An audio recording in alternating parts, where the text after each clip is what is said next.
Bem-vindos a mais um vídeo do canal Conhecimentos da Humanidade. E será que você já conheceu um iluminado?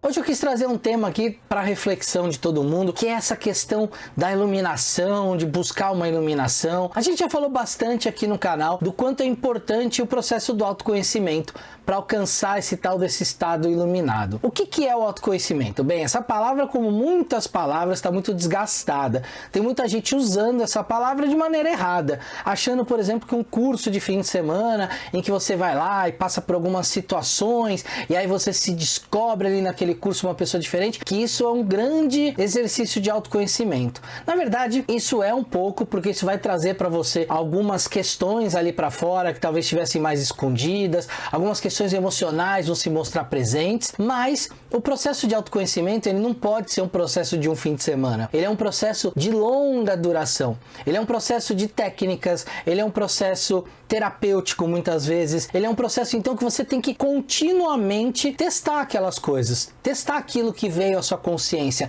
testar aquele lado sombrio que de repente apareceu uma vez e começar a entender qual é o gatilho que dispara esse tipo de comportamento. Porque a verdadeira iluminação, já quase estragando o vídeo, né, entregando já no começo, mas a verdadeira iluminação, ela nada mais é do que tornar coisas que são inconscientes nossas, ou seja, coisas que a gente age muitas vezes repetindo padrões e não percebe. Sabe aquele tipo de pessoa que sempre está no mesmo tipo de relacionamento e não consegue perceber que está no mesmo tipo de relacionamento? Ou pessoas que sempre arrumam o mesmo tipo de emprego, aí tem os mesmos problemas, os mesmos tipos de chefe, por exemplo. Essas pessoas não percebem que o gatilho que leva elas a esses tipos de situação partem delas. Porque afinal, se você só tem relacionamentos ruins, o único ponto de convergência entre todos os relacionamentos é você. Se você só arruma empregos ruins, o único ponto de convergência entre todos esses empregos é você. Eu não estou dizendo que você, a pessoa que você está se relacionando era maravilhosa, o emprego era maravilhoso, não, mas você em algum momento se deixou estar disposto àquilo. E aí quando a gente começa a se autoconhecer, a gente consegue sacar o que é que nos leva a fazer esse tipo de coisa. Então, quando a gente tira esses aspectos do nosso inconsciente, daquilo que é sombrio, daquilo que é escuro, e traz para uma luz da consciência, ou seja, a gente percebe o porquê que a gente faz aquele tipo de coisa, e a partir do momento que a gente percebe, torna aquilo consciente, aquilo pode virar algo perceptível e a gente não vai repetir. Então esse é um processo muito importante. As pessoas que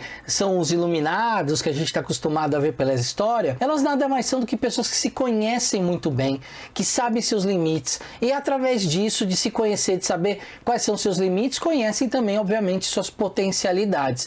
E a partir do momento que você conhece aquilo que te limita e aquilo que te potencializa, você vai apostar, obviamente, naquilo que te potencializa. Então aquilo vai te tornar alguém acima da média, alguém diferente, alguém que tem uma sabedoria que transpira através dessa pessoa, de forma que as pessoas que estão em volta ou que tem algum tipo de contato com essa pessoa vão acabar olhando para essa pessoa e falando: essa pessoa pensa fora da caixinha, essa pessoa tem uma sabedoria diferente, tem umas sacadas geniais. Isso tudo é fruto dessa iluminação, é fruto desse caminho. Mas tem as armadilhas, e é principalmente das armadilhas que eu quero falar hoje. Porque se é um processo contínuo, ninguém nasce iluminado e ninguém vai se iluminar no meio da vida. Por quê? A gente tem símbolos, né, de grandes mestres que iluminaram aos 33 anos, aos 30 e poucos anos. A gente tem essas idades, mas elas são muito mais simbólicas com relação a esse tipo de iluminação. A gente vai falar de números que estão ligados à ideia de iluminação, como o número 6, que é um número que está totalmente ligado, por exemplo, para os judeus, com a ideia de encontrar quem você é, encontrar sua essência. Então, uma idade, por exemplo, de um judeu com 33 anos, encontrar o seu papel no mundo e através dele, do seu sacrifício, mudar a energia do mundo, é uma idade simbólica. 3 mais 3 igual a 6. Mas falando das pessoas normais, nós sempre temos novas coisas para aprender. Ninguém chega aos 40 anos e fala: já aprendi tudo que eu tinha para aprender. Você sempre está aprendendo coisas novas. E o aprendizado, ele é uma prova de que existem aspectos que você não reconhece no mundo. Se você não reconhece, estão na escuridão. Se estão na escuridão, ainda não estão iluminados. Então, um grande iluminado é aquele que, bem ou mal, vai começar a tomar consciência de todos os aspectos que regem a sua vida e aí, consequentemente, o universo ao seu redor. Então, o iluminado iluminado é alguém que conhece as regras do jogo. E não as regras que a sociedade dita, mas as regras que o universo construiu o tal do jogo, onde a gente está sempre jogando. E aí, como eu disse, vem as tais das armadilhas. Muita gente que se considera iluminado porque por algum motivo teve alguma experiência, por exemplo, espiritual. Vou dar um exemplo que é muito comum. O uso de substâncias enteógenas. São aquelas substâncias que a gente usa dentro de um contexto religioso para alcançar um estado alterado de consciência. Conheci muitas pessoas na minha vida que, ao fazer uso de certas substâncias, como peyote, como rapé, como ayahuasca, acabaram tendo uma experiência mística naquele momento, perceberam algo diferente do universo, uma nuance diferente. Muito comum a gente ouvir relatos de pessoas que durante aquele momento se tornaram unas com o universo, sentiram como se tudo fizesse parte delas, ou seja, experienciaram ali por algum tempo essa sensação de ser uno, de ser uma consciência única. E aí a pessoa volta ali daquele momento e ela volta achando que ela virou um Buda, um Krishna, um Jesus, um iluminado, porque ela teve aquela experiência. E aí normalmente eu pergunto para essas pessoas: você consegue replicar essa experiência sem o uso da substância? Porque se você só consegue fazer com a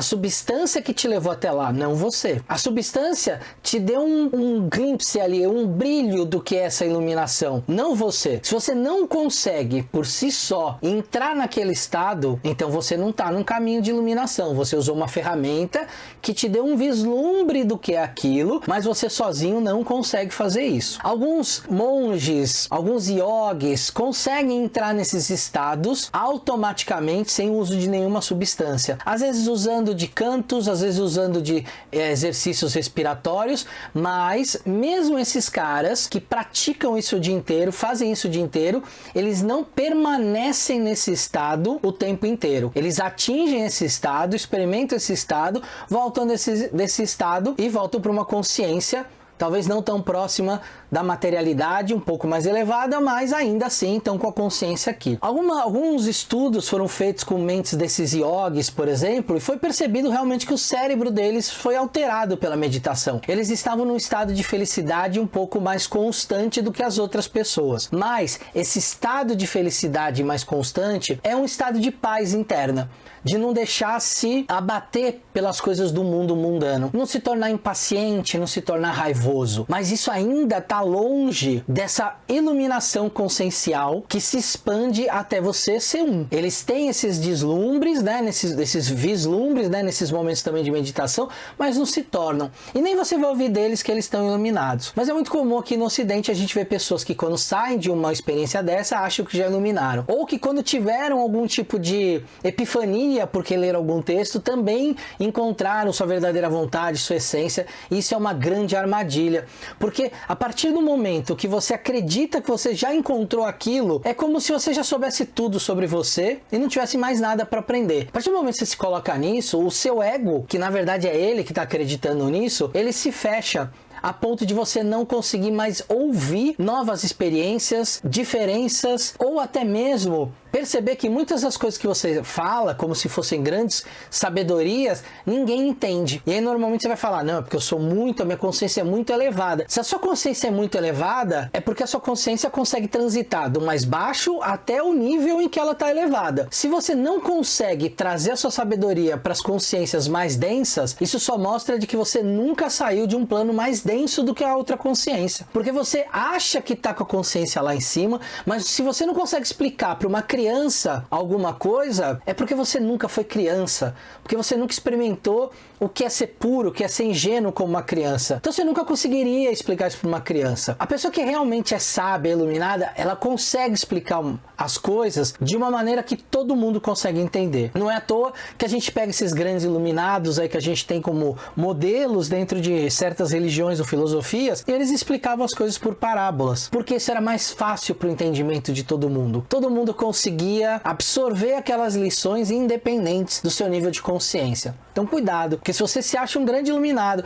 e fala para todo mundo que, nossa, as coisas que eu falo, que eu explico, ninguém entende porque eu tô acima dessas consciências, talvez seja o seu grande ego que está muito arraigado a um grande orgulho e que você não está conseguindo se libertar disso, e o fato de você não se libertar dessa prisão faz com que você não tenha mais trocas com os outros seres à sua volta e não consiga nem aprender nem ensinar nada para ninguém que está à sua volta. Outro tipo de armadilha muito comum é o iluminado sabichão. É aquele que o mundo inteiro está falando alguma coisa, tem evidências científicas há séculos, cientistas continuando a falar sobre aquilo, mas esse grande iluminado, ele descobriu alguma coisa ali que está fora do sistema e que todo mundo está dormindo, e ele é o grande cara que saiu da Matrix e enxerga ela como ela funciona. Ou seja, essa pessoa, ela tá tão embriagada no próprio ego dela que ela não consegue perceber que aquilo que ela tá falando está descolado da realidade. Existem pessoas que realmente enxergam coisas diferentes,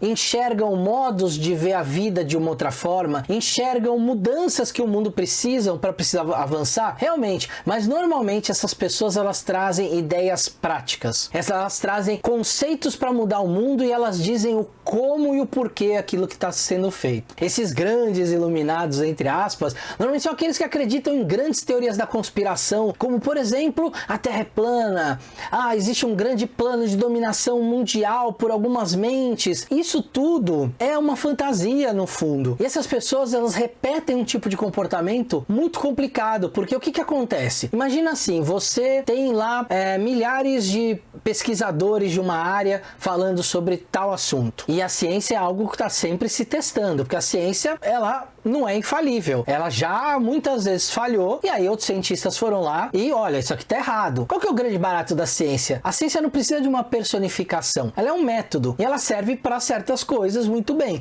Então, quando você replica esse método em laboratórios diferentes, em lugares diferentes no mundo, os cientistas falam, realmente isso faz sentido, a gente replicou o processo e aconteceu a mesma coisa. No meio acadêmico, esse meio científico, muitos cientistas, entre eles têm uma certa disputa para ver quem é que vai primeiro descobrir o remédio para não sei o que, o remédio para não sei o que lá. Então, quando um pesquisador diz que descobriu alguma coisa, existem grupos e grupos que vão tentar replicar aquele experimento para mostrar que aquele experimento é errado. Isso é muito comum no meio científico, porque existe realmente.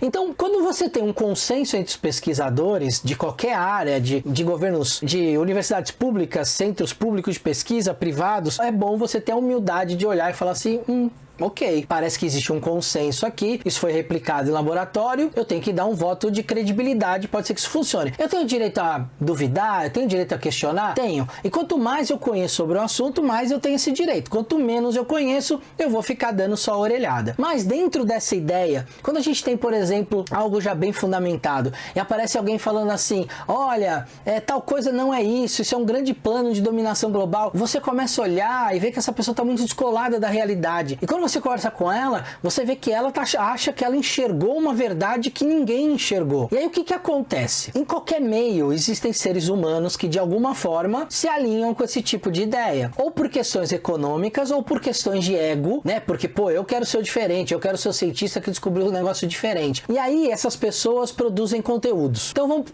por exemplo, tem lá um grupo de cientistas que desenvolveu a vacina para o sarampo. E aí vai lá um cara e fala, não, essa vacina é um meio de controlar as pessoas. Esse cara vai produzir conteúdos para falar isso. E essas pessoas que acreditam nisso, porque elas procuram algum tipo de coisa que fuja um pouco dessa realidade racional, elas vão consumir esse tipo de conteúdo, buscando um viés de confirmação. O que é o viés de confirmação? É assim, eu ignoro tudo que todo mundo fala, eu crio uma barreira até de raiva, de repúdio contra o que todo mundo fala, e eu passo só a ouvir aquilo que eu quero e que eu concordo. E aí isso é uma baita de uma armadilha, porque no meio espiritual, principalmente depois do New Age, ali na década de 60, algumas coisas viraram uma espécie de um pacotinho, um kit esotérico, ou como algumas pessoas brincam, esquizotéricas, de que esse pacote é um pacote antivacina, é um pacote que acredita em ET, é um pacote que acredita em alienígenas do passado. Então assim, parece que é um pacote que as pessoas compram, usam esse kit e elas começam a falar, não, eu sou muito diferente de todo mundo. Eu sou iluminado. Eu vejo algo que está por trás que as pessoas não enxergam. E aí a pergunta é, será que você realmente é um grande iluminado? Alguém que está trazendo uma mudança real, prática, e que as pessoas estão te ouvindo e que aquilo faz sentido e que as pessoas estão realmente pensando sobre aquilo? Ou será que tudo aquilo que você fala nada mais é do que um ego que está buscando algum tipo de aprovação? Ou que você está buscando algum tipo de grupo para se sentir pertencido? Eu não quero que nenhum de vocês se sinta agredido por nada do que eu estou falando aqui. Eu quero que vocês reflitam, porque todo mundo, sem exceção, todo ser humano, ele quer fazer parte de um grupo social. Então, provavelmente, eu também devo agir, muitas vezes, com um viés de confirmação. Muitas vezes eu devo olhar para alguma coisa e aceitar mais aquela coisa que parece mais digerível para mim, para que aquele grupo que tem mais a ver com as minhas ideias, eu consiga me enquadrar melhor naquele grupo. Todo ser humano é assim. Eu sou assim, você é assim, todo mundo é assim. Não é vergonha assumir que a gente faz esse tipo de coisa, a gente tem esse tipo de comportamento. O que a gente precisa pensar é o seguinte: se a gente está buscando uma iluminação, se nós estamos buscando sermos esses seres iluminados, que não nos escravizamos a nenhuma vontade externa, nenhuma vontade de uma sociedade, nós não queremos nos escravizar, ok? Então a nossa cabeça tem que estar sempre livre, a nossa cabeça tem que estar sempre pronta a conceber novas ideias e estudar aquilo a fundo para ver se aquilo faz sentido ou não. A gente tem que aprender a ouvir os outros e perceber aquilo que faz sentido e o que não faz. Aquilo que esteriliza a vida deve ser combatido, aquilo que promulga a vida deve ser defendido de alguma forma. E quando eu estou dizendo vida aqui, gente, eu estou dizendo muito mais a capacidade que a gente tem de colocar o nosso amor em movimento, de trabalhar esse amor para realizar coisas. A gente tem que ter essa cabeça, porque a partir do momento que a gente acredita, por exemplo, piamente que a Terra é plana, quando tem todas as evidências mostrando o contrário, mas a gente quer acreditar que a Terra é plana, isso pode virar um fanatismo. E o fanatismo, ele escraviza. Porque você não se torna fanático a algo que você acredita, você se torna fanático a uma ideia que expuseram fora de você. Você passa a defender uma ideia que nem é sua. Você passa a defender uma ideia em que um grupo de pessoas criou, se alimenta daquela ideia porque aquilo dá esse senso de pertencimento, só que aquilo ao mesmo tempo te escraviza, te mantém preso a um grupo. Então, o mundo, ele é muito plural. O mundo é feito de religiosos, o mundo é feito de místicos, o mundo é feito de matemáticos, de físicos, de cientistas. Uma pessoa que busca essa iluminação, que busca essa ampliação de consciência, é uma pessoa que vai aprender a olhar para todos os lados. E ela vai aprender a olhar até para aquilo que incomoda ela. Como, por exemplo, acreditar que foram os alienígenas que fizeram as pirâmides. Porque tem pedras lá que a gente não tem guindaste hoje para reerguer. Gente, os egípcios desenvolveram uma tecnologia para fazer isso porque eles precisavam fazer isso. Eles tiveram 20, 30 anos para construir pirâmides e eles desenvolveram guindastes que levantavam esse tipo de pedra. Só que eles nunca conseguiram levantar uma pirâmide de 1 quilômetro de altura. E a gente tem prédios hoje de 1 quilômetro de altura. Porque as coisas mudaram, as necessidades mudam. Hoje a gente pode construir um prédio desse sem precisar levantar uma pedra de 70 quilos. A gente não tem guindastes hoje que levantam pedras de 70 toneladas porque a gente não precisa. Olha só, em cerca de 50 anos mais ou menos, 60 anos, vamos colocar assim, o homem criou o automóvel e colocou um homem na Lua. Em 50, 60 anos, a gente colocou um cara num satélite natural da Terra que é a Lua. A gente está mandando coisas para outro planeta que é Marte. Porque a gente, em algum momento, os americanos e os russos acharam que isso era a necessidade deles. Trabalharam, em 7 anos os americanos colocaram 2 caras lá para pisar na Lua. Se hoje a gente precisasse de um guindaste para levantar uma pedra de 70 toneladas, a gente faria. Então cuidado com essa nossa arrogância de achar que os nossos antepassados eram limitados, eram burros. A mente humana não mudou do Egito para agora. É a mesma mente, a mesma capacidade cerebral que a gente tem. A gente só avançou com algumas tecnologias. Hoje nós temos tecnologias diferentes, mas eles tinham uma tecnologia de construção que inclusive documentada, porque os egípcios documentavam tudo, de como eles moveram as pedras, de como eles levantaram. Então, vamos tomar um pouco de cuidado com essas crenças que nos fanatizam. Se você acredita que foram alienígenas que construíram as pirâmides, ok, bacana, mas dá uma chance para estudar de verdade o que a arqueologia fala. Quais são os achados que apontam para um outro caminho? Porque se você se fechar nessa crença e achar que os cientistas são do mal, que a ciência é do mal, que os achados arqueológicos são inventados, sentados, aí não tem nem diálogo. E quando a gente cessa o diálogo, é justamente um dos piores sintomas que o fanatismo pode apresentar pra gente. Então não esqueça, galera, mente aberta, o meio espiritual é um meio subjetivo, é um meio que a gente pode especular um monte de coisas diferentes, coisas que talvez o método científico não consiga abarcar, não consiga provar. Isso é muito legal, isso faz com que a humanidade cresça filosoficamente, mas cuidado quando você se arraiga a uma ideia muito profundamente, cria raízes muito profundas a ela, para que isso não te fanatize em vez de te libertar. Beleza? Espero que vocês tenham entendido a reflexão. Às vezes eu dou umas cutucadas, umas provocadas, mas a ideia mesmo é mexer um pouco aí com as emoções do cérebro de vocês, para que vocês sejam livres pensadores. Beleza? Um beijo no coração de vocês. Até o próximo vídeo.